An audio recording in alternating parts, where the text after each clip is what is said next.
అనంతపురం జిల్లా పామిడిలో హల్చల్ చేశాడు ఒక యువకుడు. పోలీస్ వాహనంతో సహా పలు షాపులు, ఆటోలు, అద్దాలు ధ్వంసం చేసిన రవి అనే యువకుడు పోలీసులపై కూడా దాడికి ప్రయత్నించాడు.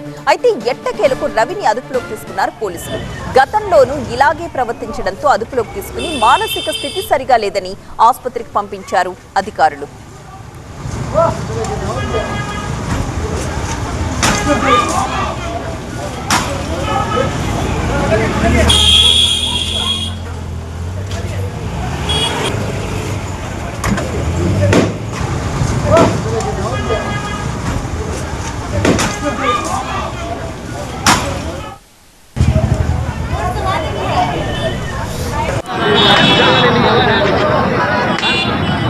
అనంతపురం జిల్లా పామిడిలో హల్చల్ చేసిన యువకుడి దృశ్యాలు మనం చూస్తున్నాం.